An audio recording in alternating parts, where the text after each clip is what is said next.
Hello students, आपला second chapter म्हणजे व्यवस्थापनाचे कार्य. ठीक आहे, त्याच्यामध्ये आपण काय पाहिलं? पहिला घटक पाहिलं होता आपण नियोजन, ते म्हणजे प्लॅनिंग. आज आपण दुसरा घटक पाहणार आहोत, ते म्हणजे ऑर्गनायझिंग. ऑर्गनायझिंग म्हणजे काय? संघटन. मनुष्यबळ, पैसा, साहित्य, यंत्रसामग्री व पद्धती ही आवश्यक साधनसामग्री ओळखणे, एकत्र आणणे आणि त्यांचे विभाजन करणे आणि संघटनेचे उद्दिष्ट साध्य करण्यासाठी त्यांची योग्य मांडणी करण्याची प्रक्रिया संघटन असं म्हणतात. ठीक आहे, नियोजनमध्ये व्यवस्थापनाच्या भविष्यात काय करायचे आहे हे ठरविते, तर संघटनाचे कार्य नियोजन साध्य करण्यासाठीच मार्ग व साधनं निश्चित करते. ठीक आहे, आता ऑर्गनायझिंग म्हणजे काय? ऑर्गनायझेशन हे एक प्रोसेस आहे. कसली? Identifying, bringing the required resources together, money, material, machine and method, grouping and arranging. म्हणजे आपण काय करतो? त्यांना अरेंज करतो. कसं अरेंज करतो? Sequence wise. पहिले आपल्याला मॅन पाहिजे, मग आपल्याला मटेरियल पाहिजे, मशीन पाहिजे. ठीक आहे, मशीन झालं की आपल्याला टेक्नॉलॉजी पाहिजे. ते कसे आपल्याला हे सगळ्यांना ऑर्गनाईज करावं लागतं, ते पण सिक्वेन्सली. पहिले काय करायचं आहे, त्याच्यानंतर काय करायचं आहे.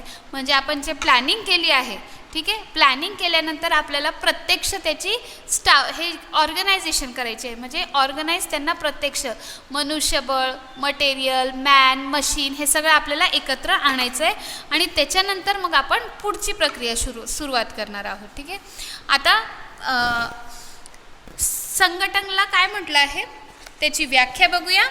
संघटन हा शब्द रचना दर्शविण्यासाठी वापरला जातो. संघटना हा एक घटक किंवा एक समान ध्येय साधना करण्यासाठी एकत्र येणारे लोकांचा समूह आहे. तर संघटन ही एक प्रक्रिया किंवा कार्य आहे.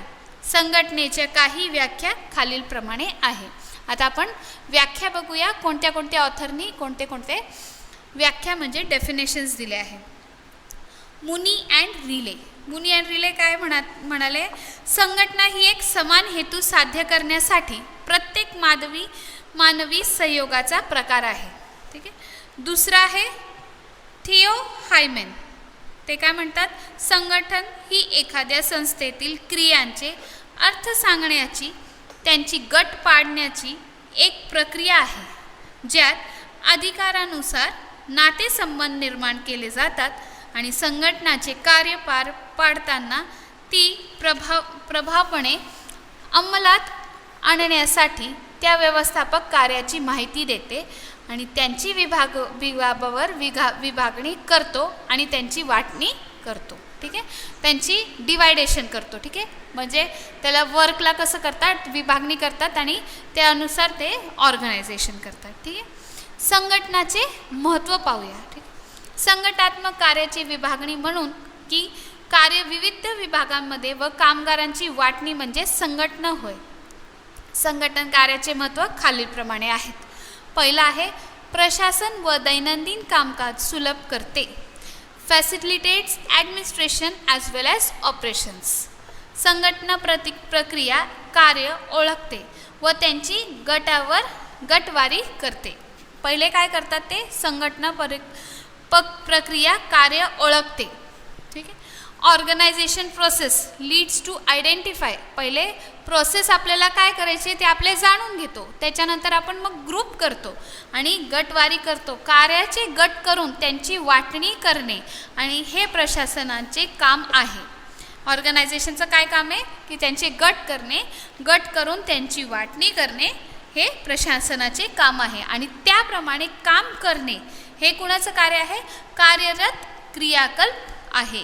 म्हणजेच संघटनेमुळे संस्थेचा प्रशासन व कार्यरत सुलभ होतो आणि कार्याचे व कामगारांचे योग्य गटमध्ये विभाजन केल्याने उत्पादनात वाढ होते व अपव्यय कमी होते आणि कामाचा नक्कल होण्याचा प्रतिबंध बसतो आणि परिणामकारक वाटणी शक्य होते. म्हणजे facilitates administration and all operations. जे आपल्याला दैनंदिन आपल्याला ऑपरेशन्स करायचे तर पहिले आपण काय करतो, गट करतो, मग त्यांची वाटणी करतो. वाटणी केल्यानंतर प्रत्येकाने आपलं आपलं काम वाटणीनुसार केलं पाहिजे. ठीक आहे. आणि मग अशा ऑर्गनायझेशन केल्यामुळे आपलं ऑर्गनायझेशनची काय होती, इफिशियन्सी वाढती. विशेषीकरण घडून येते. संघटनात्मक रचना ही नातेसंबंधाची एक जाळे आहे ज्यामध्ये कामाची विभागणी विविध घटक आणि विभागांमध्ये केले असते.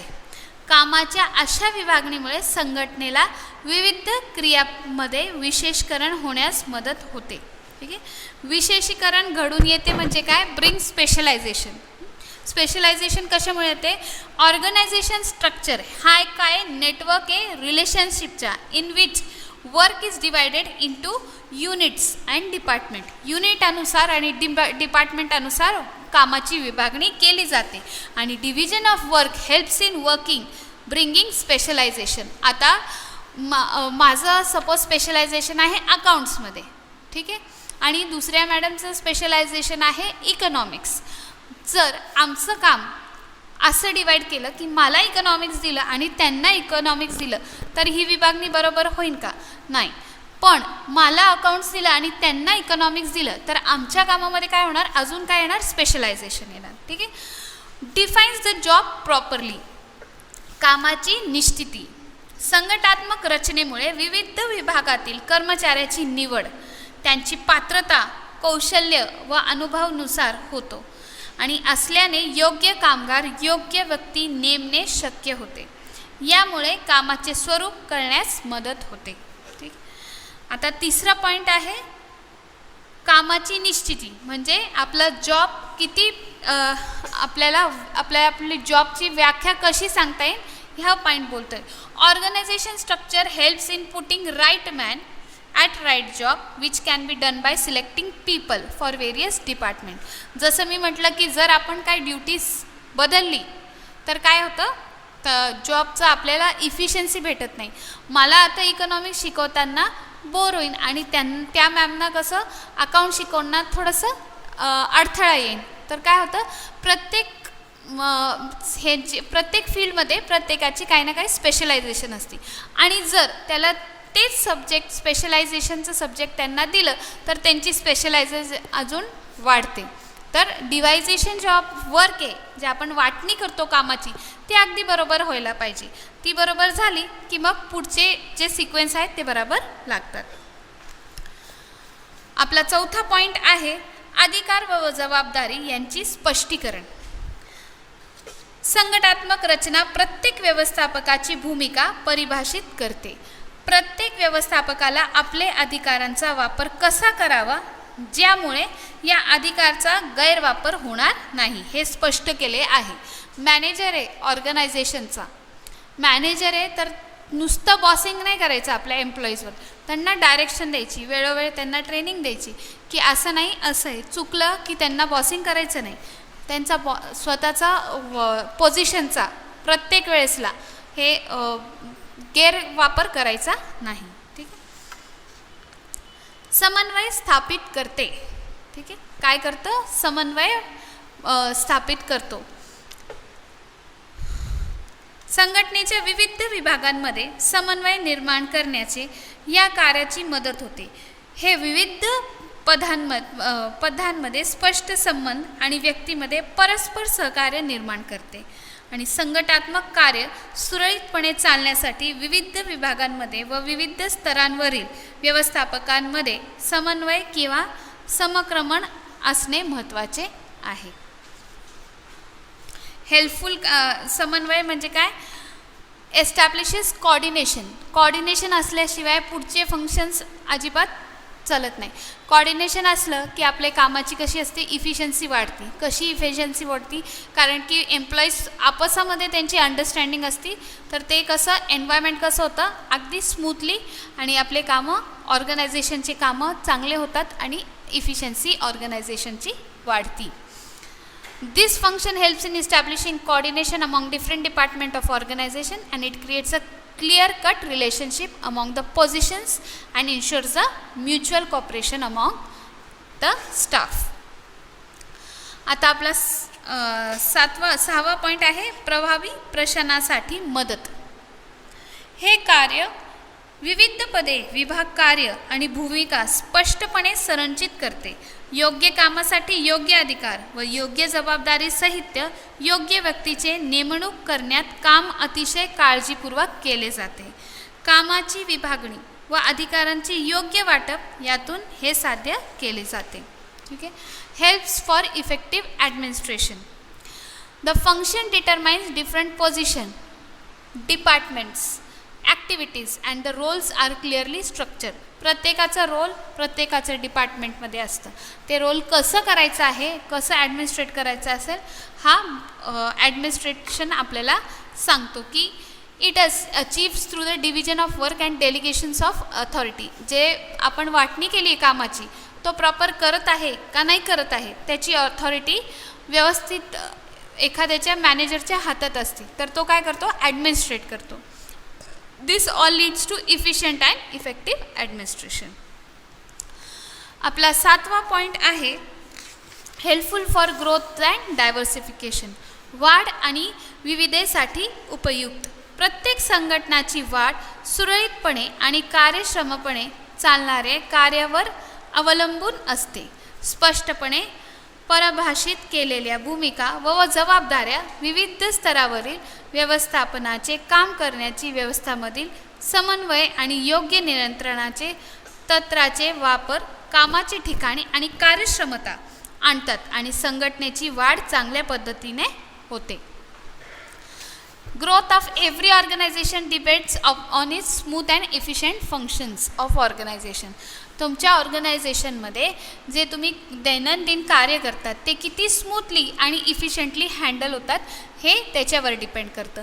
Clearly defines the roles and responsibilities, coordination among all the levels of management personnel and use the appropriate control techniques brings efficiency at work place and organisation. ठीक आहे. हे काय करतो, helpfuls in growth and diversification. आपण कोणते principles use करतो, आपण आपल्या ऑर्गनायझेशनसाठी स्मूथ रनिंगसाठी किती स्टेप्स घेतो हे ह्याच्यामध्ये सांगितलं आहे. So it is the helpful for growth and diversification. 8वा पॉईंट आहे creates the sense of security. सुरक्षितेची भावना निर्माण करते. संघटनात्मक रचना कार्यस्थिती स्पष्ट करते. त्यामध्ये प्रत्येकाचे कार्य व जबाबदाऱ्या स्पष्टपणे नमूद केलेल्या असतात. प्रत्येक व्यक्ती त्याला अनुसरण काम करू शकते. कामातील व अधिकारातील स्पष्टमुळे कर्मचाऱ्यांच्या मानसिक समाधान वाटते आणि त्याचबरोबर त्यांच्यामध्ये सुरक्षित भावना निर्माण होते. सिक्युरिटी कशी येते की त्या ऑर्गनायझेशनचं स्ट्रक्चर असतं. कसलं, it is a structure clarifies the job position. तुम्ही जॉबच्या कोणत्या पोझिशनमध्ये आहे हे तुम्हाला स्ट्रक्चर पहिलंच दिलं जातो आणि it clearly states the duty and responsibility. आता तुमची ड्युटी आहे, मॅनेजरची ड्युटी आहे की पहिले तुम्ही ऑफिसवर आल्यावर तुम्ही तुमचं अकाउंट्स चेक करायचं, तुम्ही वॉट एव्हर त्याची दैनंदिन जे कार्य आहे त्याला रिस्पॉन्सिबिलिटी ठरलेल्या असतात. ठीक आहे. तर ते ठरलेले असल्यामुळे ते दैनंदिन कार्यामध्ये आपल्याला डिफिकल्ट अजिबात जात नाही आणि आपले कामं व्यवस्थित आणि वेळेवर होतात. Scope for innovation. Organizing function clears the roles and activities to be performed. Employees can work by using their new ideas. ठीक आहे. इनोव्हेशन करणं, एखादी टेक्निक आहे, आपल्याला आयडिया आली की ह्याच्यामध्ये आपण ही टेक्निक यूज केली की ते आणखीन व्यवस्थित होईल आणि आणखीन कमी खर्चात होईल. तर हे इनोव्हेशन्स कशात येतात, हे ऑर्गनायझेशनमध्ये. त्याच्यामध्ये सगळ्यांचे व्ह्यू कसे आहेत आपल्याला एक्सेप्ट करावे लागतात. नवीन उपक्रमांना वाव देते. संघटना कार्य पार पाडण्याचे कार्य व भूमिका स्पष्ट करते. कामगार त्यांची नवीन कल्पना वापरून काम करू शकतात. त्यामुळे व्यवस्थापकाला कर्मचाऱ्यामध्ये विशेष कौशल्य विकसित करण्यासाठी व त्यांची ज्ञानवृद्धीसाठी पुरेसा वाव मिळतो. फक्त संघटनात्मक रचनेच्या मुळेच नवीन पद्धतीने कामाची पद्धत, नवीन बदल स्वीकारण्यास वाव मिळते. ठीक आहे. आता लास्ट पॉईंट आहे आपला संसाधनाचे पर्याप्त वापर. हे खूप इम्पॉर्टंट पॉईंट आहे आणि हे प्रत्येक घटकमध्ये येणार आहे, कारण की ऑप्टिमम युटिलायझेशन ऑफ रिसोर्स झाल्याशिवाय आपलं ऑर्गनायझेशन पुढे जाऊ शकत नाही. म्हणजे ऑर्गनायझेशनमध्ये वारंवार वेस्टेज चालू असेल, रिसोर्सेसचा प्रॉपरली वापर होत नसेल, तर ती ऑर्गनायझेशन कसं काय पुढे जाऊ शकते? अजिबात नाही.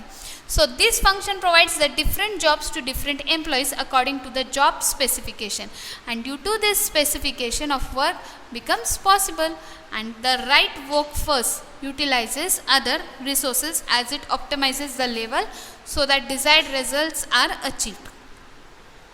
संघटना कार्यकामाच्या तपशिलानुसार भिन्न व्यक्तींना भिन्न कार्य प्रदान करते. ठीक आहे, त्यामुळे कार्याचे विशेषकरण शक्य होते आणि प्रत्येकाची वाटणी होती, ज्याच्यामध्ये त्याचं स्पेशलायझेशन असतं त्याला ते फील्ड दिली जाते आणि त्याच्यामुळे काय होती, इफिशियन्सी वाढती आणि जे संसाधने आहेत त्यांचा पर्याप्त वापर होतो.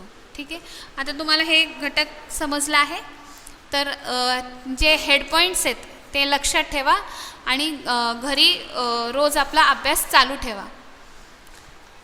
आता पुढच्या लेक्चरमध्ये आपण बघूया कर्मचाऱ्यांची व्यवस्थापन, ते म्हणजे staffing. Thank you students, and keep watching my video.